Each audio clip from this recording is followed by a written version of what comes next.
Hello Aries, Sun, Moon, Rising, and Venus signs. Kamusta kayo? Sana po'y nasa mabuti kayong kalagayan. Welcome back po sa Star Tarot.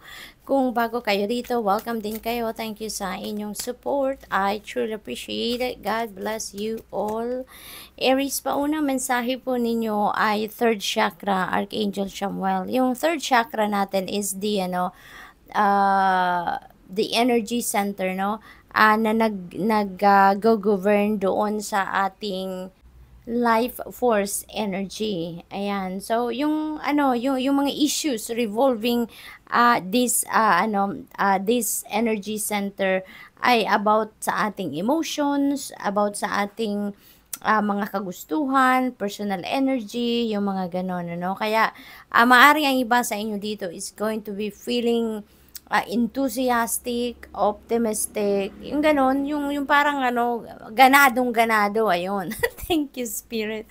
Yung parang ganadong-ganado kayo sa ngayon. Kaya, most likely, ang iba sa inyo dito talaga, siguro, you're really going to move towards kung ano man yung heart's desires ninyo. Gagawa kayo ngayon ng practical steps na para siguro na makalapit na kayo doon sa kung ano man yung gusto ninyong ma-manifest sa buhay ninyo. Na kung ano yung mga desires ng puso ninyo, you're going to take action towards that na, no? Kaya parang ano kayo ngayon, parang on the go, kumbaga, no? At saka Aries, kayo meron kayong natural sa inyo yung go-getter attitude, no? Nandiyan kayo sa energy na ganyan, na lagi kayong gusto ninyong meron kayong ma-achieve, lagi kayong may gustong ma-accomplish, yung ganon. Kaya ngayon, you're really going to embody that energy of fire energy, no? So, we have number 22, yin-yang. Ayan. So, number 22 is a master number, no? At I suggest na please look up for the meaning of master number 22 for more guidance po. At saka, ito naman, this is asking you for balance, no? Asking you for balance. Kasi siguro, marami din kayong inaasikaso talaga, ginagawa, and maybe there are some things, no, na nani-neglect ninyo. Maybe there are some things na na-overlook ninyo. Kaya this is asking you to get the balance back in your life or maintain the balance in your life, okay? We have number 6, contract. Ayan, so meron kayong kontrata, no? Siguro, mga contract of lease, contract of new job offer, yung mga ganon, or siguro, baka mga legal documents, no? Mga binding documents. So, maaring mga ganon ang pipirmahan ninyo sa ngayon. We have number 26, hostilities. Pinakita agad sa akin ng guides ko yung mata, no, ng taong ito. Kaya parang galit, no? May galit siguro dito, or parang handang sumugod, ano? Parang ganon, Aries. Kaya maaring ang iba sa inyo dito, Aries, is really going to make sugod. No? Maaring meron talaga kayong susugurin dito, or probably kayo yung merong gustong manugod sa inyo, parang ganon. Maaring merong mga tao lang na yung bang they're talking about you behind your back. Alam mo yun, yung parang siguro ang iba sa inyo, chinichismis kayo, siguro gumagawa ng fake news, kasi out of inggit, no, Aries. Kadalasan ganun kahit wala kayong ginagawa, 'di ba? Out of inggit, gagawan ka ng kwento, gagawan ka ng something na, alam mo yun, makakaapekto sa'yo in a negative way. May mga taong ganun talaga, kaya maaaring merong ganun.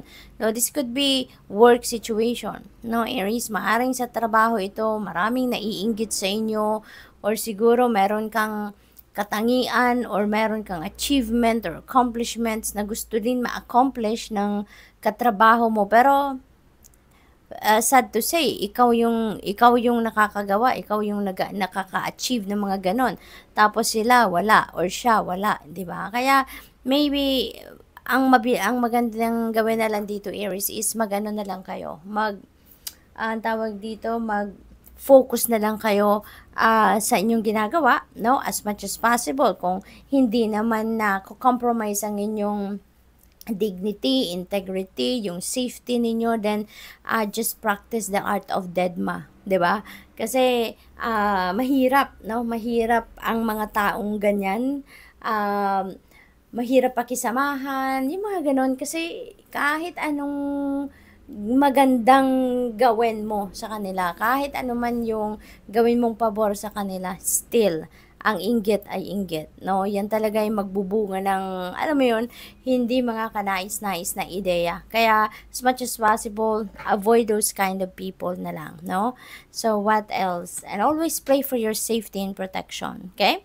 We have number 17, action. You're definitely going to take action ngayon, Aries, no? Meron tayong third chakra, di ba? You are enthusiastic and optimistic, no? Sa ngayon, kaya you're really going forward. You're really going forward. Talagang mag-aano kayo ngayon. Magpupursige ngayon na mas pagbutihin ang inyong ginagawa. You're going to try your best talaga dito na ma-accomplish or ma-achieve ninyo kung ano man itong gusto ninyong ma-achieve or ma-accomplish. Okay? So, what else? We have number 49, Angel of Love. Ayan. So, this is really a beautiful energy din, Aries, no? Yung Angel of Love. Kasi ibig sabihin nito na parang kung dati meron kayong mga siguro frustrations or siguro galing din siguro ang iba sa inyo sa separation, sa inyong karelasyon, maaaring sa ngayon, ano, tapos na kayo doon sa healing process.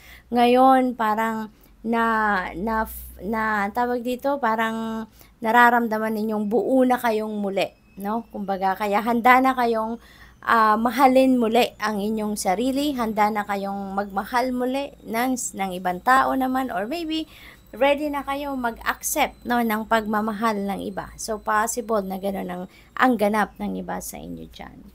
So, good luck po. So, tignan natin kung ano pa ang ganap dito for Aries. We have angel number 0909, new beginnings. Ayan. So, really beautiful kasi you are really going to take action, hindi ba?